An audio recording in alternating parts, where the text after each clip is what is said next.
Salut, bienvenue à toi pour ma toute première vidéo YouTube. Je m'appelle Nicolas, j'ai 25 ans et ça fait 5 ans aujourd'hui que je fais du trading. Et dans cette vidéo, je vais t'expliquer vraiment tout le cheminement en fait qui m'a mené à arrêter le trading manuel. Aujourd'hui, je ne trade plus du tout manuellement. Je trouve que c'est quelque chose qui est obsolète, qui est complètement démodé, qui est has-been et qui est archaïque, profondément archaïque. Et je vais t'expliquer vraiment comment j'en suis arrivé à cette conclusion. Et aujourd'hui, je ne fais quasiment que du trading algorithmique. Ok. Alors, mon histoire. Moi, voilà, je m'appelle Nicolas, j'ai 25 ans, comme je l'ai dit au début de la vidéo. J'ai commencé le trading en 2020 avec des groupes de trading qui n'étaient pas du tout sérieux. Voilà, je ne vais pas rentrer dans les détails, mais j'ai très rapidement compris qu'effectivement, le trading, c'était quelque chose de réel, qu'il y en avait qui en ont fait leur vrai métier, qui tradaient en banque, etc. Et qu'il y avait quand même quelque chose à faire. Il y avait quelque chose d'intéressant parce que j'avais vu que effectivement, quand tu ouvrais un trade et qu'il était gagnant, ben, tu gagnais de l'argent. Et vice-versa quand il est perdant. Donc je me suis dit, il y a forcément un moyen d'optimiser ses gains et de réduire ses pertes. Et donc de dégager du profit sur le long terme. Donc j'ai persévéré pendant une première phase de mon apprentissage, donc les 2 premières années, j'ai fait du trading compte titre, donc sur un compte, j'avais mis 2000 balles à l'époque, et voilà, je tradais, je me souviens très bien de cette époque. Et c'est là où j'ai appris toutes les bases du trading, donc ce que c'est qu'une moyenne mobile, ce que c'est qu'un graphique en chandelier, le jargon, break-even, SL, TP, tout ce que tu peux, tout le jargon qu'on utilise, voilà, je l'ai appris à cette période. Et je me suis rapidement rendu compte que si je voulais atteindre mes objectifs, c'est-à-dire me dégager une source de revenus qui me permettrait d'en vivre, il aurait fallu que j'ai un compte titre, en l'occurrence, très très très élevé. Donc j'avais calculé à l'époque et je m'étais dit que si à l'année j'arrivais à faire entre 10 et 12%, il m'aurait fallu à peu près un demi-million et même un peu plus, plus aux alentours de 600 000 euros de capital pour pouvoir commencer à faire quelque chose d'intéressant où je pourrais vraiment considérer ça comme une activité principale. Donc, démarrant dans la vie active, donc je te rappelle qu'à l'époque, j'avais déjà 20-22 ans. Donc, je me suis dit, en fait, il va falloir que j'économise toute ma vie. Donc, en fait, ça ne sert à rien, puisque le but, c'est d'en vivre, tu vois. Donc, je me suis dit, ok, il va falloir que je trouve une autre façon de procéder. Et c'est à ce moment que les propres firmes sont arrivées dans l'histoire, donc voilà, avec leurs promesses merveilleuses de te prêter du capital pour que tu puisses trader avec et générer des revenus en instantané, en tout cas le plus rapidement possible, à la condition de réussir les challenges. Donc moi, quand j'ai commencé les propres firmes, il y avait toujours cette règle de passer la phase 1 en 1 mois et la phase 2 en 2 mois, enfin bref. Et je me suis lancé dans ça, j'ai réussi des challenges, j'en ai joué aussi énormément. Et j'allais abandonner. Franchement, j'allais abandonner. Je m'étais résolu au fait que c'était beaucoup trop compliqué. Donc, au moment où j'allais abandonner, boum, la règle des 1 mois a sauté. Et j'ai redonné de l'intérêt aux propres firmes. Je me suis dit, ok, là, il n'y a plus les restrictions. Donc là, c'est open bar. Il suffit juste d'être sérieux et d'être patient pour pouvoir accumuler les comptes, réussir de challenge en challenge. Et c'est le plan que je m'étais fixé. Donc, atteindre l'allocation maximale chez FTMO, chez MyForex à l'époque, MyForex qui s'est fait d'ailleurs topé. Et en fait, j'ai pas réussi. J'ai pas réussi pour plusieurs raisons. La première raison que j'ai identifiée, c'est que, en fait, la plupart des traders qui sont aujourd'hui rentables, ce qu'il faut bien comprendre, c'est que ce sont des traders qui le font à temps plein. Je pense à notamment Young Trader Wealth, je pense à Romain Bayol et tous les autres comme ça, ils le font à temps plein. Ils n'ont pas de travail, ils ne sont pas salariés, ils ne sont pas étudiants, ils n'ont pas une activité à côté, ils sont à temps plein. Donc ils ont leur trading, leur école de coaching, leur chaîne YouTube et ils peuvent le faire à temps plein. Moi, dans mon cas, je ne peux pas me permettre de suivre leur formation et de trader comme eux ils tradent. Parce que moi, de 9 à 17, je suis au boulot. Donc si je commence à faire des analyses, etc., alors oui, tu me diras que effectivement, je peux poser des ordres en attente. Je peux faire ce genre de choses.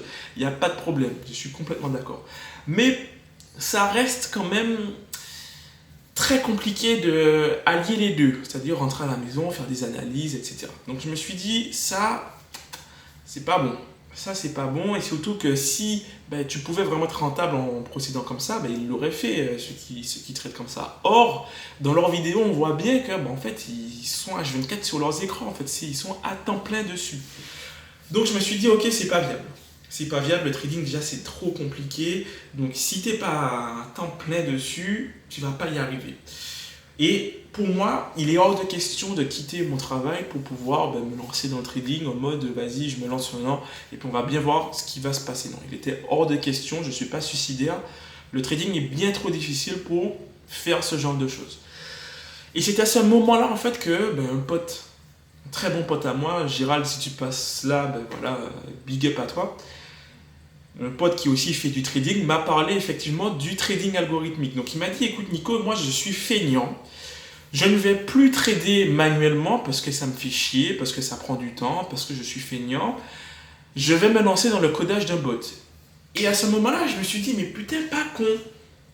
Le fait de créer un bot de A à Z qui va pouvoir prendre des positions en automatique pour moi, ça pourrait me libérer en fait de cette contrainte de devoir trader en journée.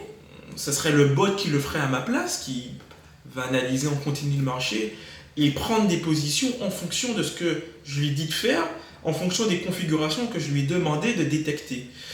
Et donc je me suis dit ça c'est pas mal. Donc la seule difficulté en fait c'est de réussir à créer le bot en fait, à sortir de ma tête ma stratégie et de la coder en termes de bot de trading.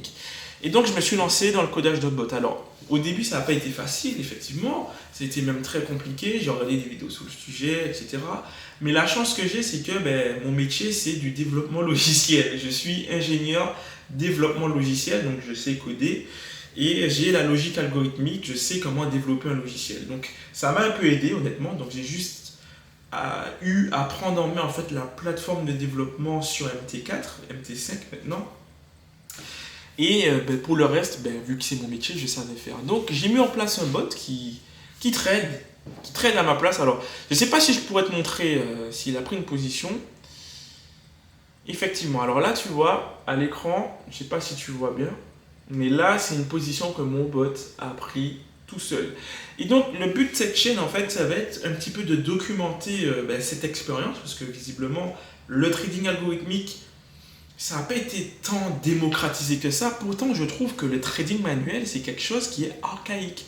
Pourquoi continue-t-on à trader manuellement, à entrer manuellement en position alors que non, c'est pertinemment que la psychologie est mise à rude épreuve et que c'est souvent ça qui fait défaut, mais aussi que voilà, on n'a pas tous le luxe de pouvoir faire du trading à temps partiel. Donc très souvent, soit on est étudiant, soit on est salarié, et donc on a besoin de se dégager un maximum de temps et on va dire de différer la charge de travail.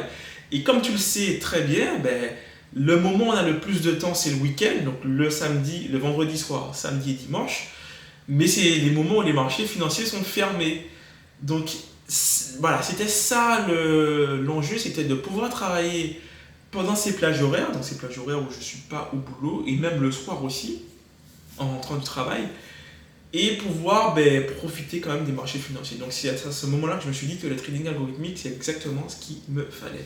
Donc là, j'ai mis au point un bot que je suis en train de tester sur un compte démo. Donc je vais faire des vidéos autour de ça, mais je ne vais pas faire que ça. Je vais aborder pas mal de sujets qui ne sont pas abordés aujourd'hui sur la scène francophone de trading aujourd'hui. Et voilà, ça va être un peu ça. Donc n'hésite pas à t'abonner. Moi, en tout cas, ça me ferait super plaisir. Passe faire un petit tour dans la description. J'ai mis le lien de mon compte Telegram. L'objectif, c'est de dépasser la barre des 100 abonnés sur le canal. Et à partir de 100, je vais commencer à balancer du lourd, à balancer des tips, des trucs vraiment intéressants pour tous les gens qui se retrouvent dans la situation où soit ils ont une activité salariale, soit ils sont étudiants. Les personnes que j'ai vues de mes propres yeux se lancer dans cette activité alors qu'ils avaient des études sur le côté ou un travail, ils ne sont pas rentables. Tu peux chercher, j'en ai vu aucun qui est rentable. Aucun trader aujourd'hui sur la scène francophone de trading qui a une activité salariale ou étudiante n'est rentable. Ils sont tous en train de galérer et ils n'ont pas compris qu'en fait, ils font quelque chose qui n'est pas optimal. Ils tradent manuellement alors que ils ne sont pas à temps plein dessus. Et voilà, en fait, ils ont pas compris ça encore. Mais moi, j'ai fini par le comprendre. C'est pour ça que j'ai abandonné le trading manuel. C'est soit, ok, je suis à temps plein, je le fais manuellement, ça y a pas de souci. Soit j'ai une activité et par conséquent, je me bête d'un bot. Et en plus de ça, le bot, lui, il n'a pas d'émotion. Donc, tout ce qui est émotionnel, tu l'enlèves. Et la difficulté, c'est le développement du bot, c'est le test, c'est le codage de la stratégie. Donc, c'est quelque chose qui est beaucoup plus abordable, ok? Si tu as apprécié cette vidéo, n'hésite pas à t'abonner aussi à mon compte Telegram, ça me ferait super plaisir. Et je te dis à la prochaine pour une nouvelle vidéo. C'était Nicolas.